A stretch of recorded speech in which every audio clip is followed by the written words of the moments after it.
At the Iowa Children's Museum, we're dedicated to providing kids with high-quality STEM active learning. Making slime has always been one of our favorite STEM activities. It's highly engaging to kids and is a great way for kids to learn about the properties of materials and chemical reactions. When we began using the Dimensions of Success STEM Program Quality Planning tool, we realized that our STEM activity wasn't quite as high quality as we thought. It wasn't inquiry-based, nor were we stimulating kids to reflect on the STEM content. There was no youth voice in making slime and no connection to the real world. Once we DoSed our slime activity, all that changed. What do you use to put things together at school? Like Glue. Glue. It's glue. It's clear. It's a little different than the glue we usually see. If you want to touch it, you certainly can. So here's the bottles they came in. Goopy. Ew. Is it sticky? It's goopy.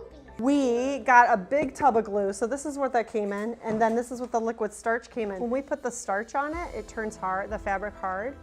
So if we take the glue and the starch, so these two things. And mix it together and pour it. Well, yeah, what do you think is going to happen? It's rubber. It's rubbery? Flubber. Flubber? Flubber. Yeah, some people call it flubber, some people call it slime. We've been calling it slime lately.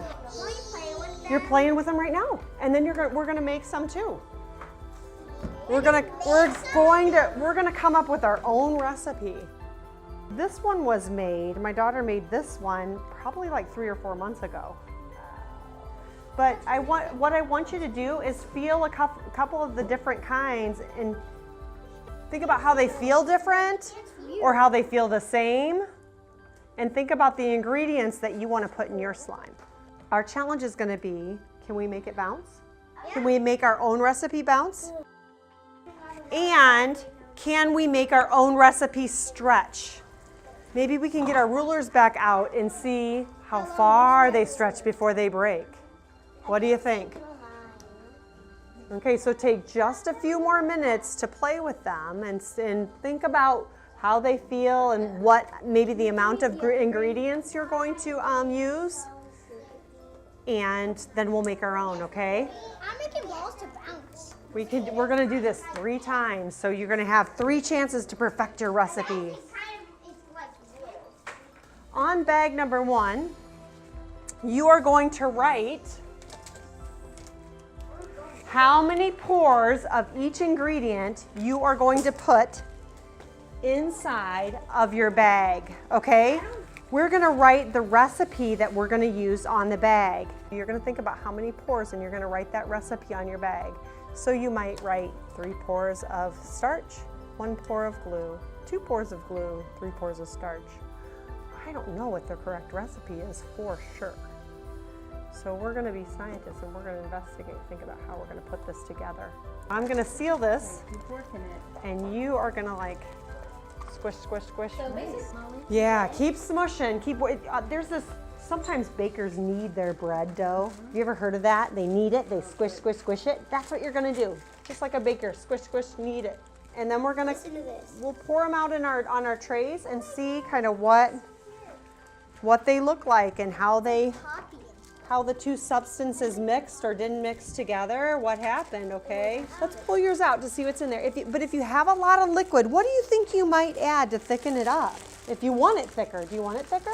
Yeah. Is it gonna stretch or bounce if it's not thicker? I'm gonna go watch. Okay, if you have too much starch, it won't.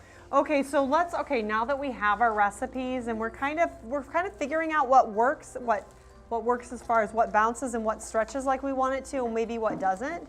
Can you think about how a substance like this, how you might use it in your home or just out in the world?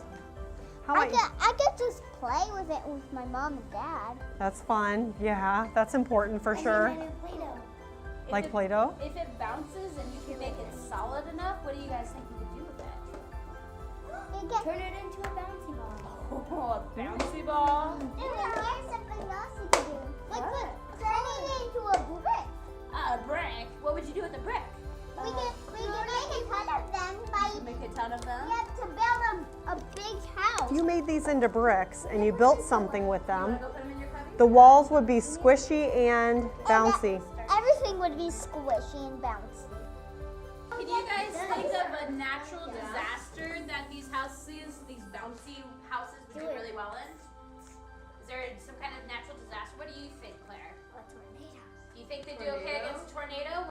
Where I'm from, in Washington State, we have a thing that we get sometimes. It's called an earthquake. Do you guys know what happens in an earthquake? Yeah, the ground shakes The all ground over the place. It does. So if we had a house made of this stuff, what would happen to the house? You think? It wouldn't knock over. Yeah, it would just shake, right? It was like this. Yeah. Before DoS, the level of student engagement was less purposeful. Kids just followed the teacher's slime recipe. Applying the DoS planning tool to slime really ramped up our activity. It became more engaging, presented opportunities to apply authentic STEM practices, and gave kids a youth voice in the STEM active learning.